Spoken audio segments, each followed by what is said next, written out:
કોણ મોડજો ઓણી બાજુ આજે દૂર દૂર આ વિજયનગર બાજુ હાન બિલોડા બાજુ હાન બનાસકોટા જે આદમીની ફોજો ઉતરી પડી હે એ એમની એમ નહીં ઉતરી પડેલી એ હેના માટે ઉતરી પડી હે એ મુખ્ય એના પાછળનો ધ્યેય રીગાડતો કે આ લોકો કેમ અમાર કાળે ખેતરે હાથ પર ના થાય અને કાર્યક્રમ સાદું તો કણવેલ ન થયો પણ તમને એક હું નારો બોલાવું એ નારા હાથે મન સારો રિસ્પોન્સ આવજો પાછા ઓ મુમરો ને વળાઈ રહેતા આ નહીં બોલતા હે તો ઓમ જાય નમકરીએ બેહી રહી હે તો તેરા પરમિશન લેવી પડે નકન સરકારને તો અધ્યક્ષ સ્થાને ઓર્ડર કરીએ કે તું મારા કા સિવાય મારા ગોમમાં નહીં આવતો એટલો પાવર હે આપોમાં પણ આ મુમરો વળી રહ્યો તો એ પાવર કેદી તમે કાઢી શકવાના હો તમારામાં પાવર હે તમને અનુસૂચિ જે બનાવી હે જે આ બંધારણ જે લાગુ કરવામાં આવો આના પહેલા ઠીક વાત છે આના પહેલા હું પૂર્વ ઇતિહાસ તમને કહીશ જે આજે 276મી જન્મ જયંતિ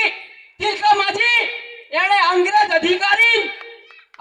અધિકારી તમે વિચાર કરો એ ટાઈમે એણે એમ કહું કે આ તું બાર નો હે તું માર ગોમમાં ને વસી શકે હું કહું આ તું બાર નો હે માર ગોમમાં થારી એન્ટ્રી નહીં એ ટાઈમે પેસાનો અંગ્રેજ અધિકારીને સીધો થોડે કોમ દી પાલોર નો એવો સાથીમાં હાથે પૂરો કરી નાખી દીધો એવું નતું બેટા તું એ ટાઈમે આપોન એક જો ના રે દાદા આવા અંગ્રેજ તો તોળા તો જાતા રા પણ આ બધા કાળા કે પાછા બેહી ગયા તેણો ને જે ભરી આ સરકાર નોમની જે બ્રાન્ડ હે આ બ્રાન્ડ ના નેસે આજ સુધી આપોન તકલીફોનો સામનો કરવો પડી રહ્યા જે સંવિધાન લાગુ કરું એની અંદર જે 5મી અનુસૂચિ હે એ સાહેબે હમણે તમને સમજાવી મારા પહેલા જસ્ટ 5 મિનિટ પહેલા એ અનુસૂચિના અનુસંધાને તમે એની અંદર એક કેરમાઉ સયું પણ તું ને જે 12મું પાસ કરતો ને 12મા પછીનો જે બાળક હે ગ્રેજ્યુએશન જે કરી રહ્યો હે એ જો કમ્પ્લીટ ખરેખર આ સંવિધાન ઉપર ફોકસ નાખજો ના ને આપણે ડાર્કમાં ડીપમાં કેમ ગાઈએ પણ તેર નતું એ ને 50 વર્ષની અંદર પણ તેર આવું તેર આજે આપણે સાથી ઠોકીને કહી શકીએ કે અમે પણ આઈએ ઘણા આઈએ આગળ બતા આઈએ લાઈ પણ તેર નતું તેની તો મુખી પ્રથા હતી બધી હતી હવે તો મુખીઓ તો બાપરો કોઈ નહીં મળતું આ છોરીઓ પણ નાવીએ છે કે બે પોચ પૈસા લે દેતરા ખાઈ બાપરો બેહી રે સીધા સરપંચ સીધા સભ્ય સીધા ડેપ્યુટી આ બધું મડી ગયું ઓને પાછું પ્રસ્થાપિત કરવું હે આપણે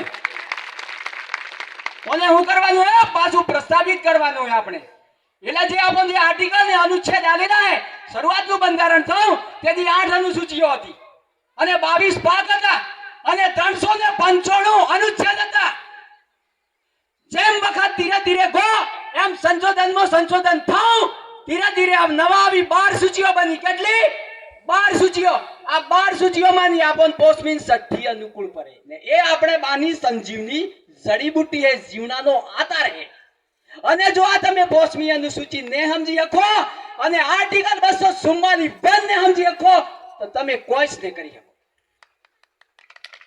હરેક કુટુંબમાં 12મામાં ભણતો સહયો કોલેજમાં જતો સહયો આ સૂચિઓ તૈયાર કરે ને વર્તમાન સમયમાં બંધારણની અંદર 444 અનુસૂચિઓ છે 44 અનુસૂચિઓ સોરી 44 અનુચ્છેદ છે એટલે હરેક અનુચ્છેદ ને તમે વરેહનો તેણો પહોંચાડવામાં જો વરેહનો એક તૈયાર કરો તોય કોલેજ કરતે જીપીએસસી ને યુપીએસસી પાસ કરવામાં તમને અગવડતા પડે ને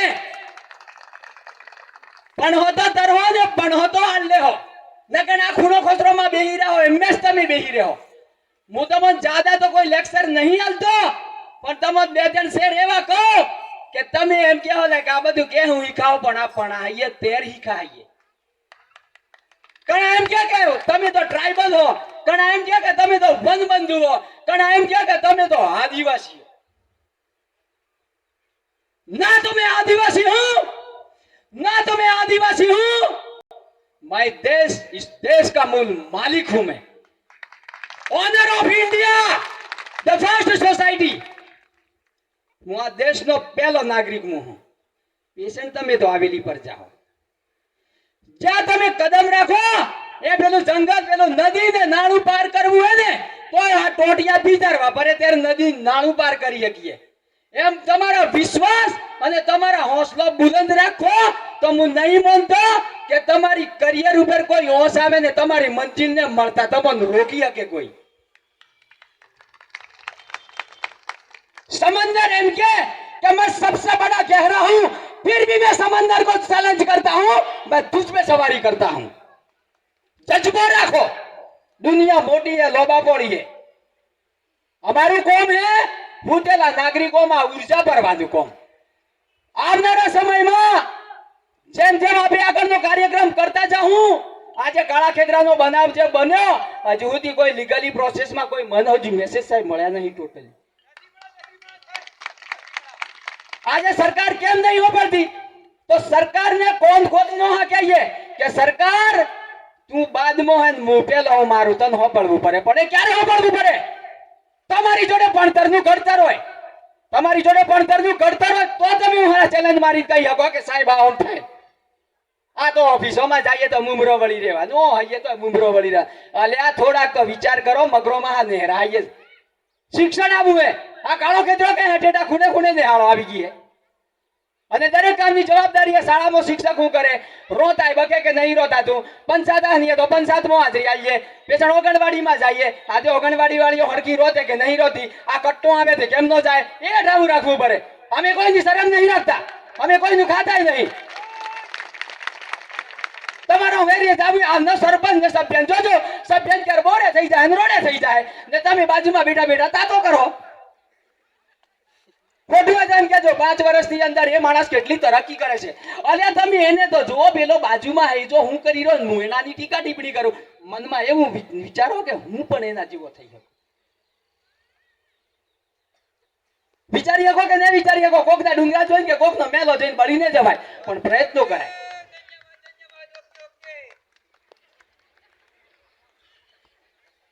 એટલે આજે આ જાજમ જે વ્યવસ્થા હે, મોર ડોહા હતા ભડવા હતા, હું સાદી ભાષા મસ્ત મન કહું, ખાલી અમી 2-3 મિનિટ લ્યો. પણ ત્યાં જાજમ વ્યવસ્થા હે, આ જાજમ ઉપર આપે હું વરહોનો ઇતિહાસ છે કે જાજમ ઉપર જે કે એ ફાઇનલ થઈ જાય પોસ્કોમાં મોની લે આપણી વાત. નહીં મોનતો? મોને કે નહીં મોનતો? મોટી મરાય દુનિયા થાય, સડેત્રો થાતો મોર એ મટી કો તોય પટાવતા કોણ? જાજમ બાસ પટાવતા આપે. તો આ વ્યવસ્થા જીવતી રાખવાની છે આપણે. અને દરેક ગામની અંદર ગ્રામ સભાઓનું ગઠન કરો. ગ્રામ સભા અને ગામ સભા જમીન આસમાનનો ફેર છે. જે ગ્રામ સભા હે એ આપણી હે અને ગામની સભા કેવા બોલાવે? સરપંચ ને સભ્યો એ ઢોલ વગાડી નદી હે. અને જે ગ્રામ સભા હે એ આપે ઢોલ દે તેરો હરાપી કા થાય. એનો અંચખ મારી નાવડું પડે, ટીડીઓ નાવડું પડે, તલેટી નાવડું પડે, સરપંચ ને આવડું પડે. માર ગ્રામ સભા એ ફલેના ફળિયામાં આવી જશે. એ કોણ કે? આર્ટિકલ 13 કે. એના માટે સંગઠિત થાવ તમે. જ્યાં સુધી આપણે સંગઠિત ન થાઉં ત્યાં સુધી અંગ્રેજો આવા, મુગલો આવા અને આ સરકાર નામની નવી નવી પાર્ટીઓ જે આવે ને એ આપો ઉપર સિક્કા ઠોકીશ બેહારે. જાગું તો સવેર, જો સુધી ને જાગું ત્યાં સુધી આપણો ઉદ્ધાર બિલકુલ થવાનો નહીં. હરેક કુટુંબની અંદર બાળક પણ આવો અને બાળક એવું તૈયાર કરો કે આમ કરી નોખીએ તો ખાણે દે રોકડો રૂપિયો વાગવું જોઈએ. ભલે એના વહોર સમજાય. એક સરપંચ હતો, બેન ઇન્ટરવ્યુ લેવા ગઈ એટલે સરપંચ ના પદ ઉપર હોવા છતાં હું કે બેન મારા જોડે ટેન્ડ નહીં. અરે નાલાયક, તારા જોડે કેવું ટેન્ડ જોવે થાર? તું સરપંચ છે, આખા ગામનો સર્વે સર્વાય સુપ્રીમ હે તું, અને તું એમ કે ઇન્ટરવ્યુમાં બેન મારા જોડે ટેન્ડ નહીં, તું હું સેવા કરવાનો હોય. પેલો ભાગમાં જાય તે મારા ઓખમાં ઓછું આવી જાય. આલ્યા ભાઈ, ઓખમાં ઓછવા તું લડ. આ ભાગ્યોના કાયદા વિશે લડતા શીખ. અરે તું અગર થાય તો તન વોલા મે હજારો માથો આપું આ કાનૂન માટે. આ બે ભાગ્ય પ્રથા હે. આ ભાગ્ય પ્રથાની અંદર તમે જોજો આ ગાડીઓ તૂટી જાય, ગાડીઓ તૂટી જાય. આ આપણે પૈસા નખે ને સરકારમાં, હા તો ઓલા ભાગ્યો માટે કોઈ પોલિસી ને બનાવે? પણ આ પોલિસીઓ બનાવી અને આ પોલિસીઓ બનાવવા માટે ગામડા હું મોડી, તાલુકા હું મોડી, જિલ્લા સુધી અને જિલ્લા હું મોડી વિધાનસભા સુધી જનાંદોલન કરવું પડે. એમના એમ કાયદો ન આવે. કાયદો તોડો તો તમે કાયદા નો રાખો. હું કાયદો હાથમાં લ્યો ત્યારે કાયદા નો ઓળખી શકો, અને તમે ડરીને જીવો તો તમે કાયદા કેદી ને ઓળખી શકો. બાકી સમસ્યા ગણો તમે. પાકમાં જવાનો કારણ એવું, પાકમાં કાઢવા માટે પરિબળો કેવો હતો તે પાકમાં કાઢો એના. પાકમાં કોઈ શેઠને સમસ્યા કેતી નથી. એનાનો બાળકો ભણે કે નહીં ભણતો ને એના પાગ્યાનો સહયોગ કિત્રો હરો કોમ કરે, પોતલા નોખે કે ખેતરનું કોમ કરે, અને પાગ્યાનો સમય કિત્રો હોય 8 કલાકનો હોય કે વધારે. પાગ્યાની દશા હું એક વેદના તમે વિચાર કરો તો આ પ્રથા આજની નહીં કેટલી નીકળતી આવે વર્ષોથી. તો આવી પ્રથાઓ બદલવી હે તો સડકો હું મોડી ને વિધાનસભા સુધી આંદોલન કરવો પડે આપણ આ મહાન ક્રાંતિકારીઓ આ ફોટોમાં બેઠેલા વિરાજમાન ક્રાંતિકારીઓ એને કોક બલિદાન આલેલું હે તેરા બેણો કોટી કોટી બંધન કરીને પૂછીએ નગર કોઈ પૂછે કોણ તે સર પેલા આદમી હે વીર ગતિ પામેલા આદમીઓ હે आदिवासी समाज ना योद्धाओं है आदिवासी समाज ना आंदोलनकारियों है तेर दादाओं सुखी रोटलो खाइए का एकता फाइट करता करता आवा है અને આવનારા સમયમાં ગ્રામ સભાઓનું ગઠન કરો તો આ ગ્રામ સભા મજબૂત બને તો જળ ને જંગલ જમીન આપણે બાપનો હે કોઈની તાકાત નહીં કે 1 ઇંચ જમી લઈ શકે આદરાઓ મારી વાણીને હું વિરામ આપું અને ક્યાંક તકલીફ પડે તો ખાલી યાદ કરજો આ તાલુકો તારી પાડી દેવું એવો જજ્બો રાખો બધા જય જોહર का नारा है जय जोहर का नारा है जय वीर प्रदेश।